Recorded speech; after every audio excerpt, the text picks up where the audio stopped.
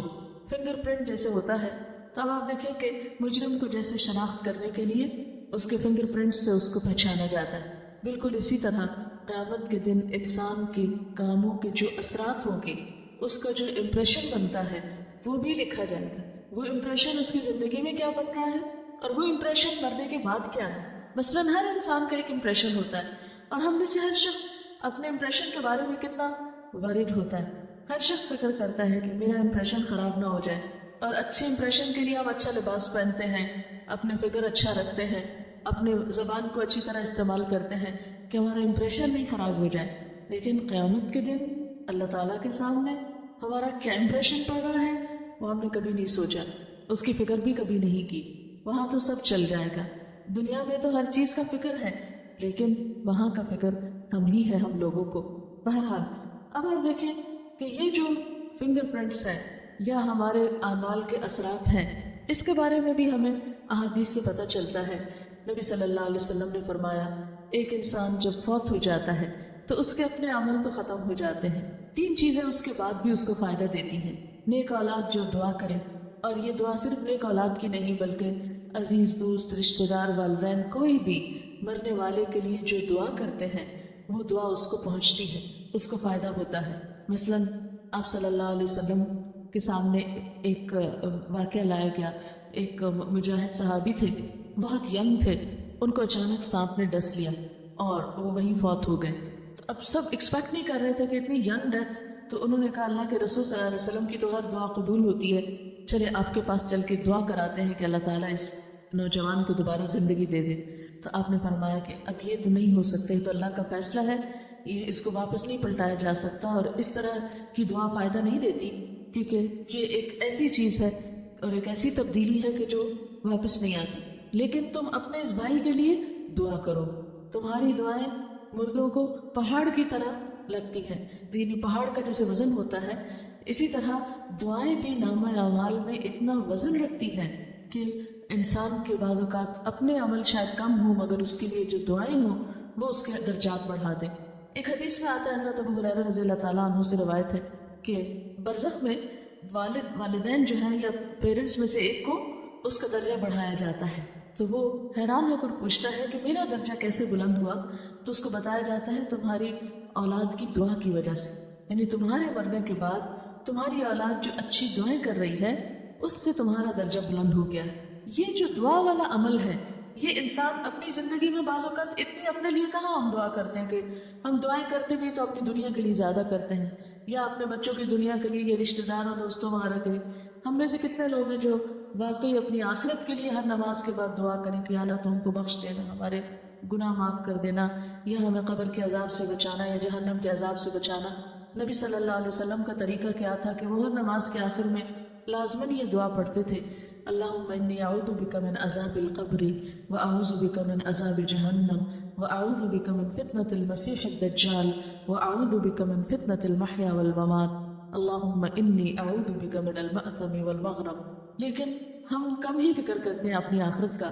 بہرحال اولاد جب اپنے ماں باپ کے پیچھے یا کوئی دوست عزیز رشتہ دار بہن بھائی اپنے مرنے والے کے پیچھے دعا کرتا ہے اور یہ دعا سال میں ایک دفعہ نہیں کرنی ہوتی کہ کسی سال کی برسی کے دن وہ دعا کرے تو بس وہ دعا قبول ہوگی. یہ دعا ہر روز کرنی چاہیے کیونکہ آپ صلی اللہ علیہ وسلم نے یہ بھی بتایا کہ مردہ اپنی قبر میں ڈوبتے ہوئے فریادی کی طرح ہوتا ہے. جیسے کوئی ڈوب رہا ہوتا ہے نا تو وہ چیخ پکار کرتا ہے مجھے بچاؤ مجھے بچاؤ. اسی طرح قبر میں اس کا حال ایسا ہوتا ہے کہ مجھے بچاؤ. اور جب کوئی دعا کرتا ہے تو وہ اس کو فائدہ دیتی ہے. اگر اس کا کوئی گناہ ہو تو اس کی معافی ہو سکتی ہے اگر اس کے اور کوئی اس کی پریشانی ہو تو بہرحال اس سے کیا پتہ چلتا ہے کہ مردوں کے لیے دعائیں فائدہ مند ہوتی. دوسری چیز جو فائدہ دیتی ہے وہ کیا ہے او علم ينتفع به، وہ علم جس سے لوگ فائدہ اٹھائیں. یعنی ہم فوت ہو جائیں لیکن ہم نے اگر کوئی کتاب لکھی تو جب تک وہ کتاب دنیا میں ہے جتنے لوگ پڑھیں گے فائدہ اٹھائیں گے، وہ اس کے مرنے کے بعد بھی اس کی رائلٹی اس کو قبر میں پہنچتی رہے گی، اس کا فائدہ اس کو جاتا رہے گا، اس کا پروفٹ. ورنہ تو کیا ہے، اگر دنیا میں آپ نے کوئی کتاب لکھی ہو سکتا ہے آپ کو دنیا میں اس کا کچھ پروفٹ مل جائے، اور آپ فوت ہو جائیں تو وہ آپ کو پیسے کس کام کی، اگر ملے بھی تو شاید آپ کی اولاد کو جائیں یا کہیں نہ جائیں. اور پھر کیا ہوتا ہے کہ کچھ عرصے کے بعد اتنی پرانی کتابیں ہوتی ہیں کہ وہ بھی سب ختم ہو جاتی ہیں. مثلا امام بخاری نے جو کتاب لکھی، آپ کو معلوم ہے 16 سال وہ اپنے گھر سے باہر رہے تھے. آج ہم اپنے بچوں کو پڑھنے کے لیے بھیجتے ہیں، 2 سال 4 سال اداس ہو جاتے ہیں، بار بار فون کرتے ہیں، بیچ میں وہ آ جاتے ہیں، ہم چلے جاتے ہیں. لیکن اس دور میں امام بخاری نے جب یہ کتاب لکھی تو ان کی عمر 16 ایئرس تھی. وہ اپنی والدہ اور بھائی کے ساتھ حج پر گئے. حج کے بعد ان کی والدہ اور ان کے بھائی واپس آ گئے، لیکن وہ وہیں رہ گئے اور وہاں انہوں نے تعلیم حاصل کرنا شروع کی. مکہ کے شیوخ سے پڑھا، پھر مدینہ گئے، بہت سارے شہروں ملکوں میں گئے اور 16 سال تک ریسرچ کی، پھر کتاب لکھی. اور ان 16 سالوں میں انہوں نے اپنی ماں کو نہیں دیکھا، نہ گھر پلٹ کر آئے، نہ ماں انہیں دوبارہ ملنے کے لیے گئی، کیونکہ مسلسل سفر میں رہے اور علم حاصل کرتے رہے. یہی وجہ ہے کہ وہ دور پھر مسلمانوں کی عزت کا دور تھا، جب علم کے لیے اتنی قربانیاں ہوتی تھی. آج ہم علم حاصل بھی کرتے ہیں تو ہمارے بچے سیریس نہیں ہوتے اس میں، یعنی اس پڑھائی میں اتنی توجہ نہیں کرتے جتنی کرنی چاہیے. اور اگر کرتے ہوئے تو دنیا میں پھر بھی کر لیتے ہیں، دنیا کی پڑھائیاں پھر بھی پڑھ لیتے ہیں، لیکن دین کے بارے میں ہم میں سے کتنے لوگ اتنے ڈیڈیکیٹڈ ہوں کہ 16 سال تو کیا، 16 مہینے بھی ہم اس طرح گزارے کہ ہم اپنے رشتہ داروں اور دوسروں کو سب سے کٹ کر اپنے کام سے کام رکھیں.